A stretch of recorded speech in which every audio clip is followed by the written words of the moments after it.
رند سردار چکران ملتان کے حاکم فتح خان ڈوڈانی کی شہ پر پنجاب کے اندر شورشیں برپا کرتے رہے ہیں، لہٰذا اس نے ملتان پر حملہ آور ہو کر فتح خان ڈوڈانی کو بدترین شکست دی اور ملتان پر قابض ہو گیا۔ ہیبت خان نیازی نے بڑی دلیری اور جرت مندی کا مظاہرہ کرتے ہوئے بہت جلد پورے پنجاب میں امن و امان بحال کر دیا تھا۔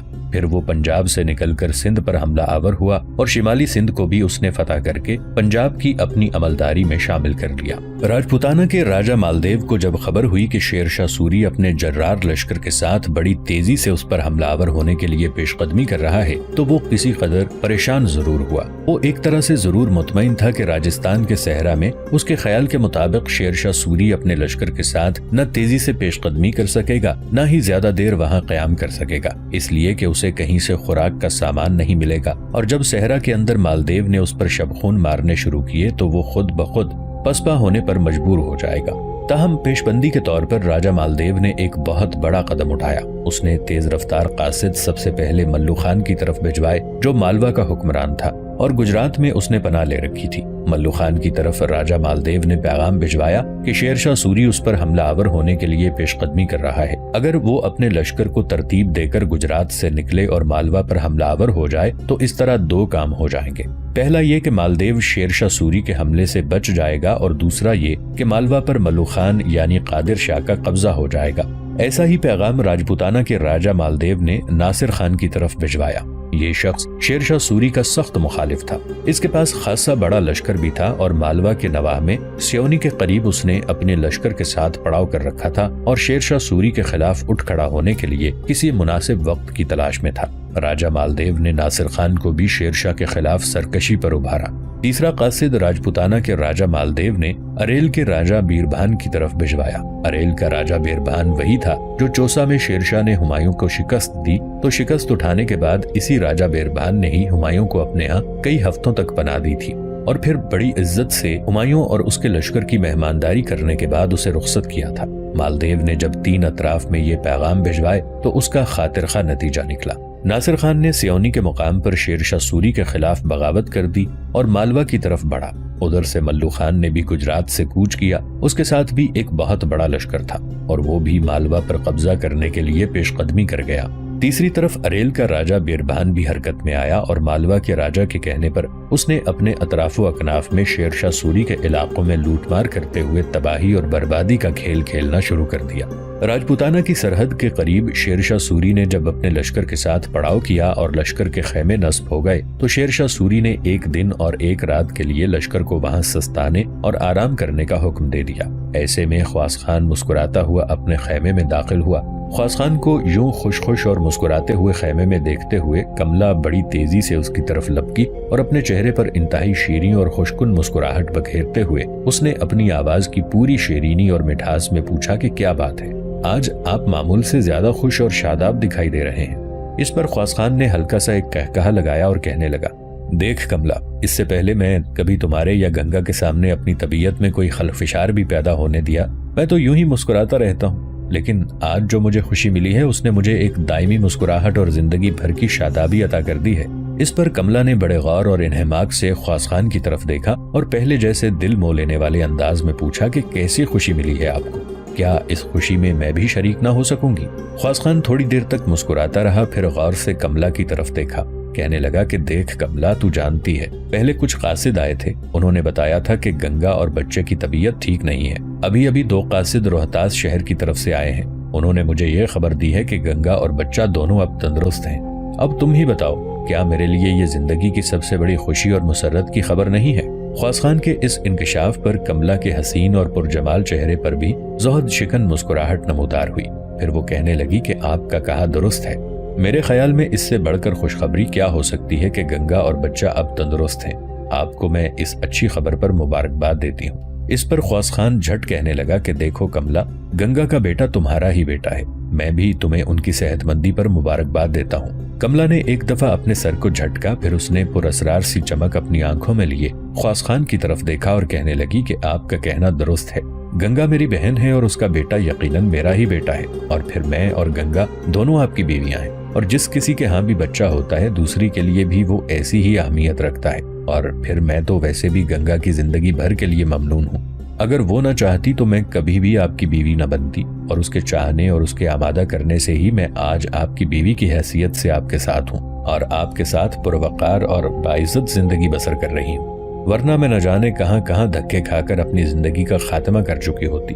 تھوڑی دیر تک خیمے میں خاموشی رہی۔ اس کے بعد خواص خان نے اپنے لباس میں ہاتھ ڈالا اور 2 انتہائی قیمتی اور نایاب موتیوں اور جواہرات کے ہار اس نے نکالے۔ ان جواہرات اور موتیوں کے ہاروں کو دیکھتے ہوئے کملا کی آنکھیں ایک طرح سے چندھیا کے رہ گئیں۔ اس موقع پر وہ خواص خان کو مخاطب کر کے کچھ پوچھنا ہی چاہتی تھی کہ خواص خان پہلے ہی بول پڑا اور اسے مخاطب کیا۔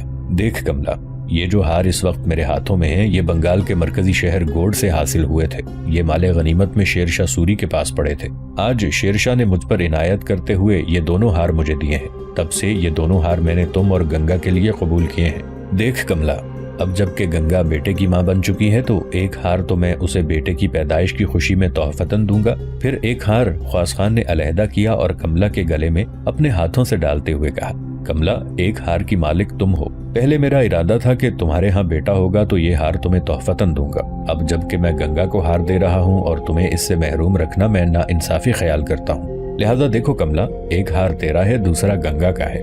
جواب میں کملا تھوڑی دیر تک وہ ہار جو خواص خان نے اپنے ہاتھوں سے اس کے گلے میں ڈالا تھا اسے الٹ پلٹ کر دیکھتی رہی۔ پھر اس نے اپنی نگاہیں خواص خان کے چہرے پر جما دی۔ اس موقع پر اس کی آنکھوں میں خواص خان کے لیے انتہا درجے کی ممنونیت اور شکر گزاری تھی۔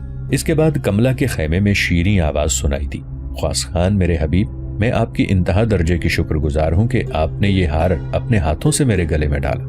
اس لحاظ سے بھی آپ کی ممنون ہوں کہ آپ میرے اور گنگا کے درمیان انصاف سے کام لیتے ہیں۔ آپ جیسے شوہر پر میں ہمیشہ فخر اور ہمیشہ سعادت مندی محسوس کرتی رہوں گی۔ اس کے بعد کملا آگے بڑھی۔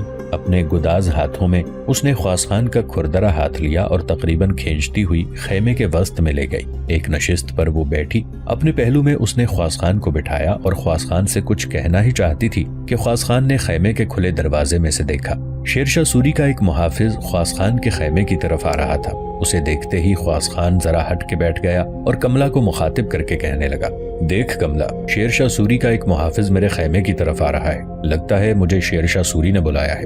اس پر کملا نے شکوہ بھری آواز میں کہا کہ ابھی تو آپ خیمے میں آئے ہیں اور ابھی پھر آپ کا بلاوا آ گیا ہے۔ اس پر خواص خان مسکراتے ہوئے کہنے لگا کہ اگر یہ محافظ مجھے بلانے کے لیے آیا ہے تو ضرور کوئی غیر معمولی خبر آئی ہے جس کی بنا پر شیر شاہ سوری نے مجھے طلب کیا ہوگا۔ دیکھو کملا، ایسے موقع پر تو فکر مند ہوا ہی کرتے ہیں۔ کملا کہنے لگی کہ فکر مند تو مجھے ہونا چاہیے، اس لیے کہ میں دیکھتی ہوں آپ تقریباً سارا دن خیمے سے باہر رہتے ہیں، صرف رات کو ہی میرے پاس ہوتے ہیں، لہٰذا میں سارا دن اکیلی بیٹھ کر آپ کا انتظار کرتی ہوں۔ کملا نے بڑے پیار میں کہا تھا۔ خواص خان جواب میں کچھ کہنا ہی چاہتا تھا کہ وہ محافظ دروازے پر نمودار ہوا۔ خواص خان کو مخاطب کر کے وہ کہنے لگا کہ امیر خواص خان، آقا شیر شاہ سوری نے ایک انتہائی اہم کام کے سلسلے میں آپ کو بلایا ہے۔ خواص خان کے چہرے پر مسکراہٹ نمودار ہوئی اور کملا کی طرف دیکھتے ہوئے کہنے لگا، دیکھا کملا، میرا اندازہ درست تھا، تم بیٹھو، میں شیر شاہ سوری کی طرف جاتا ہوں اور جلد لوٹ آؤں گا۔ کملا کے جواب کا انتظار کیے بغیر خواص خان اپنے خیمے سے نکل گیا۔ خواص خان جب شیر شاہ سوری کے خیمے میں داخل ہوا تو اس نے دیکھا اس وقت شیر شاہ سوری اپنے خیمے میں اکیلا اور تنہا سوچوں میں غرق بیٹھا ہوا تھا۔ خواص خان کو دیکھتے ہی شیر شاہ سوری نے اشارے سے اسے اپنے پہلو میں بیٹھنے کو کہا۔ خواص خان شیر شاہ سوری کے پہلو میں جا بیٹھا۔ تھوڑی دیر تک خاموشی رہی۔ اس کے بعد شیر شاہ سوری کی آواز سنائی دی۔ اس نے خواص خان کو مخاطب کیا، دیکھو خواص خان میرے بیٹے، لگتا ہے قدرت کو ابھی یہ منظور نہیں کہ ہم راجپوتانہ کے راجہ مالدیو پر فی الفور حملہ آور ہوں۔ تھوڑی دیر پہلے مخبر آئے ہیں اور انہوں نے متحدہ طور پر بڑی پریشان کن خبریں دی ہیں۔ اس پر خواص خان نے پریشانی اور فکر مندی سے شیر شاہ کی طرف دیکھتے ہوئے پوچھا، کیسی خبریں؟ شیر شاہ سوری نے پھر کہنا شروع کیا، دیکھو خواص خان، راجپوتانہ کے راجہ مالدیو کو ہمارے حملے کی خبر پہلے ہی ہو چکی تھی، لہٰذا اس نے ہمارے لشکر کو مختلف حصوں میں بانٹنے اور ہماری توجہ مختلف محاذوں پر مبذول کرنے کے لیے ایک انتہائی بری اور ایک انتہائی خطرناک چال چلی ہے۔ دیکھو خواص خان میرے بیٹے، اس وقت ہمیں مختلف سمتوں سے خطرات اٹھتے دکھائی دے رہے ہیں۔ وہ اس طرح کہ ملو خان یعنی قادر شاہ جو گجرات کی طرف بھاگ گیا تھا، ایک بہت بڑے لشکر کے ساتھ مالوا پر حملہ کرنے کے لیے پیش قدمی کر رہا ہے۔ ایک شخص ناصر خان سے جس نے ایک بہت بڑا لشکر تیار کر کے سیونی میں بغاوت کھڑی کر دی ہے۔ اس کے علاوہ اریل کا راجہ بیربان جسے کبھی ہمایوں کو ہمارے خلاف اپنے یہاں پناہ دی تھی، وہ بھی راجہ مالدیو کے کہنے پر ہمارے علاقوں میں حملہ آور ہو کر تباہی اور بربادی کا کھیل کھیلنے لگا ہے۔ شیر شاہ سوری کے اس انکشاف پر خواص خان نے تھوڑی دیر تک اپنی گردن جھکائے رکھی اور سوچتا رہا۔ پھر اس نے شیر شاہ سوری سے سوال کیا، ان حالات میں آپ کیا ارادہ رکھتے ہیں؟ شیرشاہ سوری نے غور سے خواص خان کی طرف دیکھا اور پوچھا، پہلے تم بتاؤ تم کیا چاہتے ہو؟ خواص خان نے تھوڑی دیر پھر سوچا، اس کے بعد اس نے کہنا شروع کیا، شیرشاہ میرے مہربان، جہاں تک میری رائے کا تعلق ہے تو میں یہ مشورہ دوں گا کہ فی الحال ہمیں راجپوتانہ پر حملے کو ملتوی کر دینا چاہیے۔ راجپوتانہ کے ریگستان میں راجہ مالدیو کے ساتھ ہماری جنگ طول بھی پکڑ سکتی ہے۔ ریگستان کی جنگ میں ہمیں طرح طرح کے مصائب اور دشواریوں کا بھی سامنا کرنا پڑے گا، اور اگر ہمارے اندرونی حالات درست نہ ہوئے تو راجپوتانہ کی جنگ میں ہمیں رسد اور کمک ملنے کی بھی امید کم ہی رہے گی۔ لہٰذا میرا مشورہ، میری رائے یہ ہے کہ پہلے باغیوں کی سرگوبی کرنی چاہیے، اس کے بعد اطمینان اور یکسوئی کے ساتھ راجپوتانہ کے راجہ مالدیو کے خلاف حرکت میں آنا چاہیے۔ خواص خان کے اس جواب پر شیرشاہ سوری کے لبوں پر خوشگوار مسکراہٹ نمودار ہوئی۔ خواص خان میرے بیٹے، تیرا کہنا درست ہے، قسم خداوند دو عالم کی، تیری تدبیر میرے ارادوں سے منطبق ہوتی ہے۔ میں بھی یہی چاہتا ہوں کہ پہلے باغیوں کی سرگوبی کی جائے، اس کے بعد ہمیں راجپوتانہ کے راجہ مالدیو پر حملہ آور ہونا چاہیے۔ میرے بیٹے، ان باغیوں کی سرکوبی کے لیے میرے ذہن میں ایک تدبیر ہے، اور مجھے امید ہے کہ تم میری اس تجویز سے اتفاق کرو گے۔ خواص خان نے جھٹ کہا، کہیے۔ شیرشاہ سوری کچھ کہنے ہی والا تھا کہ خواص خان پھر بول پڑا، شیرشاہ میرے مہربان، میرے ذہن میں ایک اور بات بھی آتی ہے، اور جو تجویز آپ نے سوچ رکھی ہے اس پر عمل کرنے سے پہلے مجھے وہ بات کہہ لینے دیجیے۔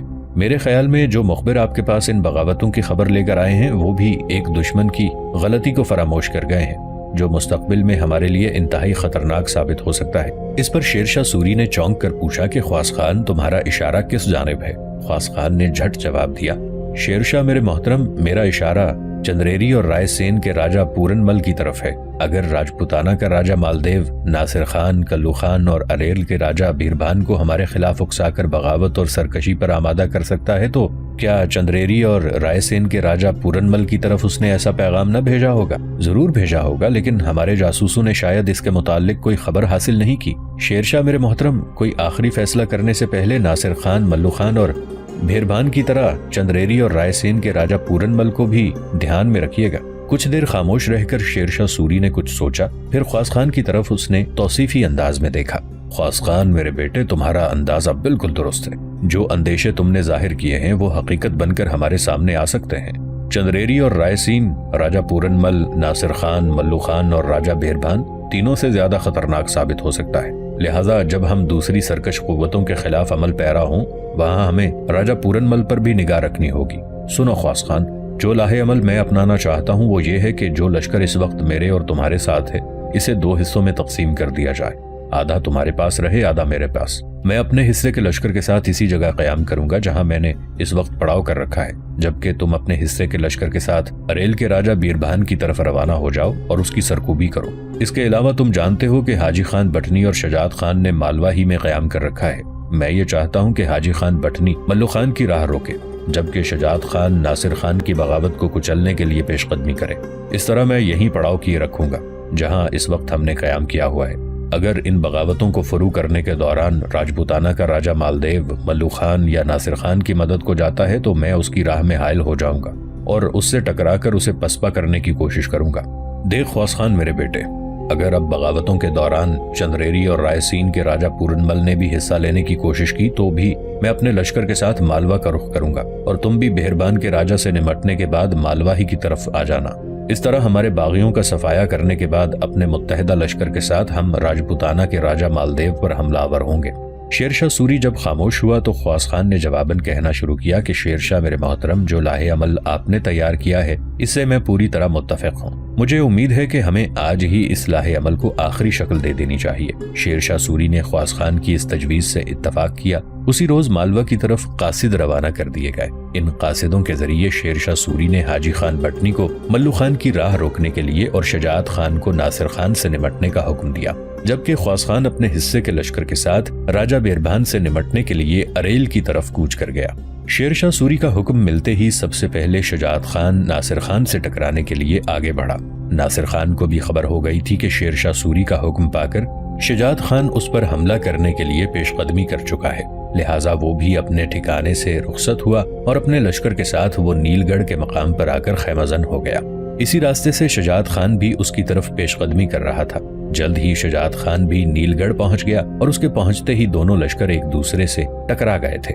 ناصر خان چونکہ نیل گڑھ کے مقام پر پہلے ہی خیمہ زن ہو چکا تھا، لہٰذا اس کے لشکری اچھا خاصا سستا چکے تھے، اور جب شجاعت خان اپنے لشکر کے ساتھ وہاں پہنچا تو اس پر فوقیت حاصل کرنے کے لیے اس کے وہاں پہنچتے ہی ناصر خان اپنے لشکر کے ساتھ ابر باد کے مسلسل خیرام